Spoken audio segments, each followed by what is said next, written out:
Capítulo 1. A história da ortografia. Você pensa que a reforma ortográfica é novidade? Saiba que não.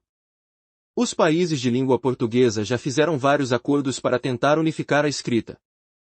O primeiro acordo ortográfico foi celebrado entre Brasil e Portugal em 1931, mas deixou muitas questões em aberto. No Brasil, esse acordo resultou no Formulário Ortográfico de 1943. Em 1945, houve a segunda tentativa de unificação. O acordo se tornou lei em Portugal, entretanto não foi ratificado pelo Congresso Nacional Brasileiro, que manteve o formulário ortográfico anterior. Novos acordos entre Brasil e Portugal começaram a vigorar em 1971 e 1973, porém davam ênfase à alteração dos acentos gráficos, especialmente os diferenciais. Outros esforços dos dois países foram frustrados em 1975 e 1986, porque houve resistência na supressão do acento gráfico nas palavras proparoxítonas. Em 1988, foi elaborado o Anteprojeto de Bases da Ortografia Unificada da Língua Portuguesa, que resultou, em 1990, no Acordo Ortográfico da Língua Portuguesa. O documento foi assinado em Lisboa por representantes oficiais de Angola, Brasil, Cabo Verde, Guiné-Bissau, Moçambique, Portugal e São Tomé e Príncipe. Depois de conquistar a independência, o Timor-Leste aderiu ao acordo em 2004. No dia 29 de setembro de 2008, o ex-presidente Lula assinou o decreto número 6.58308, que aprovou o acordo ortográfico. Este acordo busca um consenso, pois ele não modifica, e nem poderia fazê-lo, nossa forma de falar, mas procura padronizar e unificar a escrita da língua portuguesa, ou seja, mudanças apenas gráficas nos 8 países da Comunidade de Países de Língua Portuguesa CPLP. O Brasil teve um período de transição de 4 anos de 1º de janeiro de 2009 a 31 de dezembro de 2012 para implantar a reforma ortográfica. Os livros didáticos, porém, já estavam adaptados às novas regras em 2010. O prazo final para adaptação às novas regras foi até 2015. Capítulo 2. Por que mudar? Alguns argumentos a favor desta mudança podem ser resumidos em 1. A língua portuguesa é a única que tinha 2 grafias oficiais. 2. Simplicidade de ensino e aprendizagem. 3. Unificação de todos os países de língua oficial portuguesa. 4. Fortalecimento da cooperação educacional dos países da CPLP. O português pode se tornar um dos idiomas oficiais da ONU. 5. Preparação de um vocabulário técnico-científico comum. Dentre os objetivos do acordo, podemos citar 1. Publicações circulam entre as nações da comunidade dos países de língua portuguesa sem necessidade de revisão ou de versões. 2. Sentido político do acordo. O grande objetivo do acordo é unificar a ortografia de língua portuguesa. 3. Facilitar o processo de intercâmbio cultural e científico entre as nações. 4. Ampliar a divulgação do idioma e da literatura em língua portuguesa. Antes de continuarmos, é importante ressaltar que as regras apresentadas nos próximos capítulos não constituem todo o novo acordo ortográfico. Selecionamos as mais relevantes e deixamos o conteúdo mastigado para você. Vamos continuar, então. Capítulo 3. A mudança no alfabeto. O alfabeto passa a ter 26 letras. Foram reintroduzidas as letras K, W e Y. As letras K, W e Y, que, na verdade, não tinham desaparecido da maioria dos dicionários da nossa língua, e são usadas em várias situações, como 1. Na abreviatura de símbolos, siglas e palavras adotadas como unidades de medida internacionais. Exemplos: quilograma, quilograma. KW, quilova. TWA. KLM. Quilômetros, quilômetro. W, oeste, oeste. YD, iard e jada. 2. Na forma escrita de palavras e nomes estrangeiros, e seus derivados. Exemplos: Darwin, darwinismo. Kung Fu. Kafka, kafkiano. Show. Kardec, kardecista. Web. Kuwait, kuwaitiano. Yin Yang.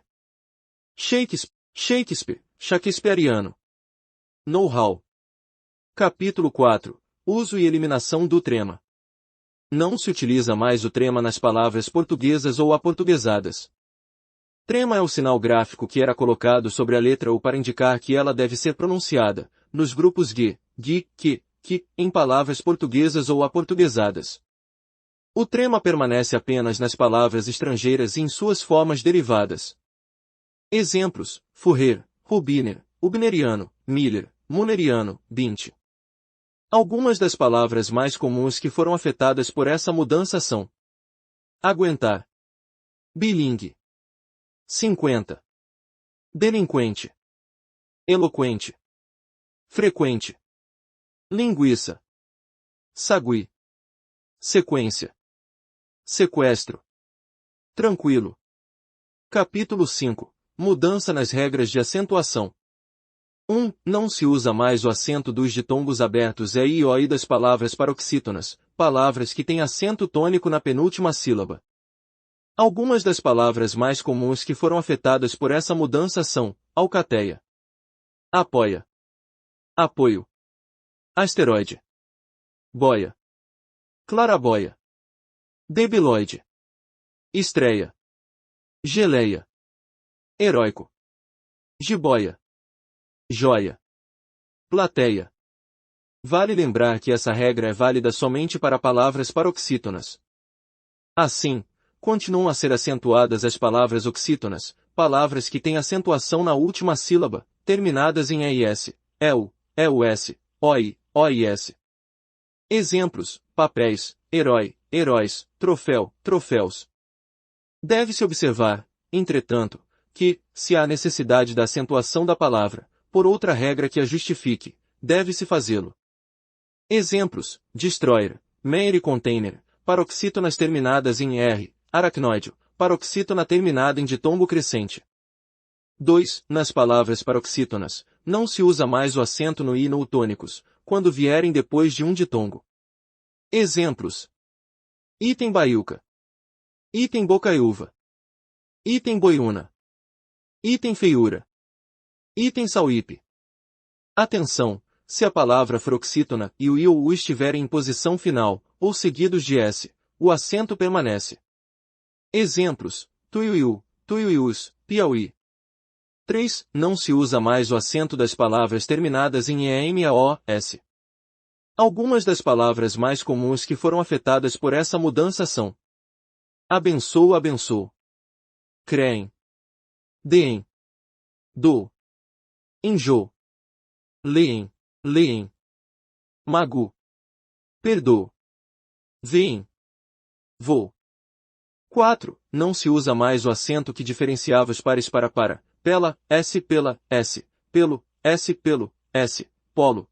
polo, s pera. Atenção! Permanece o acento diferencial em pode e pode. Pode é a forma do passado do verbo poder, pretérito perfeito do indicativo, na terceira pessoa do singular. Pode é a forma do presente do indicativo, na terceira pessoa do singular. Exemplo: ontem, ele não pôde sair mais cedo, mas hoje ele pode. Permanece o acento diferencial em por ou por. Por é verbo. Por é preposição. Exemplo: vou pôr o livro na estante que foi feita por mim. Permanecem os acentos que diferenciam o singular do plural dos verbos ter e vir, assim como de seus derivados: manter, deter, reter, conter, convir, intervir, advir, etc. Exemplo: ele tem 2 carros. Eles têm 2 carros.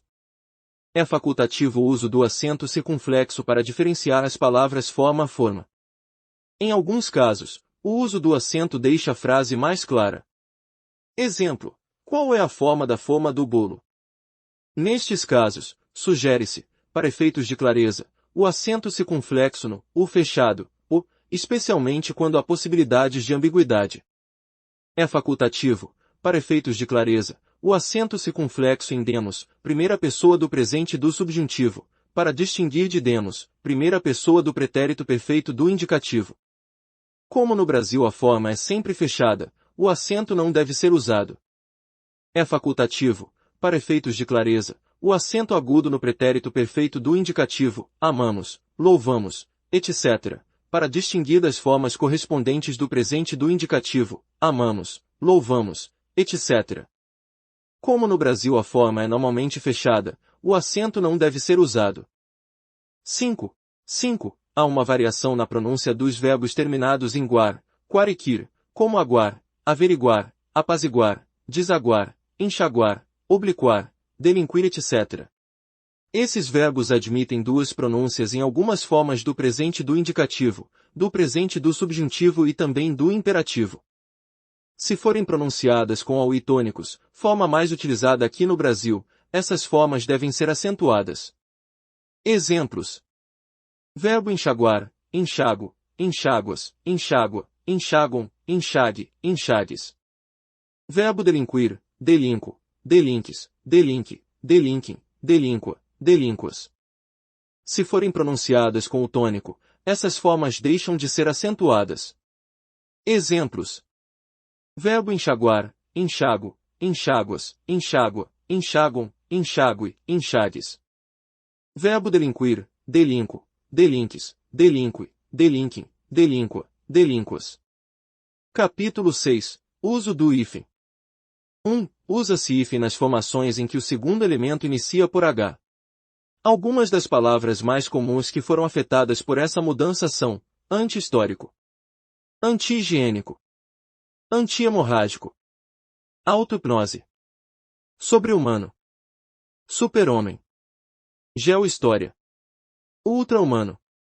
2. Não se usa o hífen quando o prefixo termina em vogal diferente da vogal com que se inicia o segundo elemento. Algumas das palavras mais comuns que foram afetadas por essa mudança são: aeroespacial, coautor, agroindustrial, extraescolar, anteontem, infraestrutura, autoaprendizagem, plurianual, autoescola, semiaberto, autoestrada, semianalfabeto.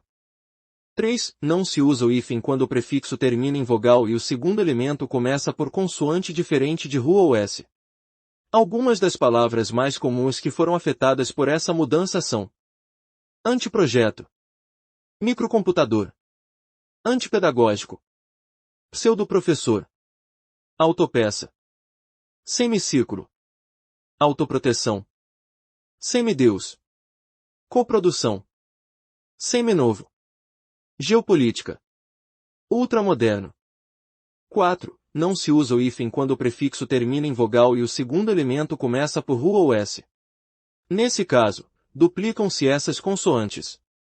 Algumas das palavras mais comuns que foram afetadas por essa mudança são: antirrábico, cosseno, antirracismo, infrasom, antirreligioso, microsistema, antirrugas, minissaia, antissocial, ultrarresistente, contra-regra, ultrassom.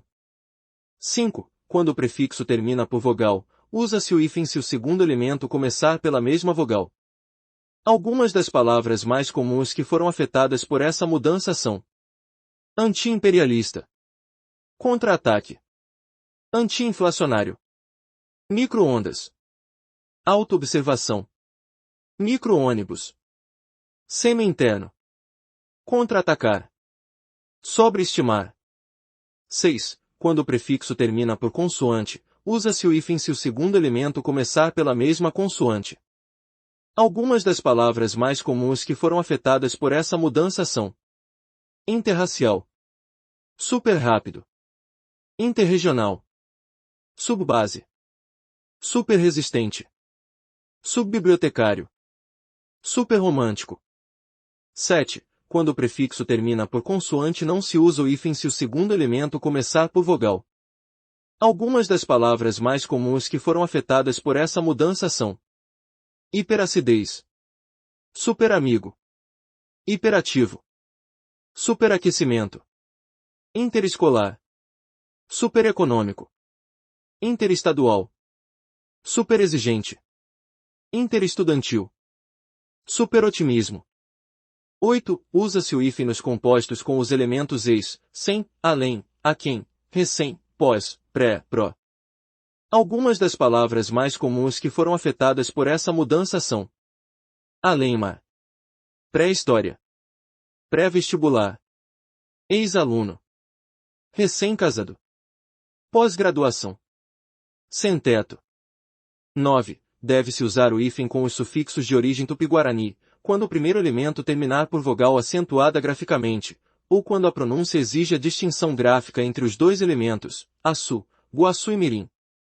Algumas das palavras mais comuns que foram afetadas por essa mudança são: Amoré-Guaçu, Anajá-mirim, Capim-açu, Ceará-mirim. 10. Deve-se usar o hífen para ligar duas ou mais palavras que, ocasionalmente, se combinam, formando não propriamente vocábulos, mas encadeamentos vocabulares.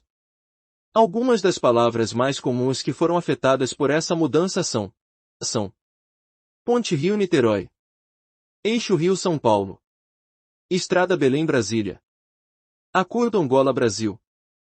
11. Não se deve usar o hífen em certas palavras que perderam, em certa medida, a noção de composição e passaram a ser escritas de forma aglutinada. Girassol, paraquedismo, madressilva, paraquedista, manda-chuva, passatempo, paraquedas, pontapé. 12. Usa-se hífen nos compostos sem elemento de ligação e que estão representados por forma substantiva, adjetiva, numeral ou verbal. Algumas das palavras mais comuns que foram afetadas por essa mudança são: ano-luz, norte-americano, guarda-chuva, porta-avião, mesa redonda, porta-retratos, guarda noturno, primeiro-ministro, conta-gotas, vagalume, médico-cirurgião. 13. Para clareza gráfica, se, no final da linha, a partição de uma palavra ou combinação de palavras coincidir com o hífen, ele deve ser repetido na linha seguinte. Capítulo 7. Letras maiúsculas e minúsculas. Escrevem-se obrigatoriamente com iniciais maiúsculas. 1. Nomes próprios: Brasil, Pedro, Academia de Letras. 2. Instituições: Instituto Nacional de Previdência Social. 3. Festas, festividades: Natal, Páscoa, Festa da Uva. 4. Pontos cardeais: o norte, quando dito o norte do Brasil, por exemplo. 5. Periódicos: Folha de São Paulo, Veja, Jornal Nacional. Escrevem-se opcionalmente com iniciais maiúsculas. 1. Logradouros públicos: Rua da Consolação ou Rua da Consolação.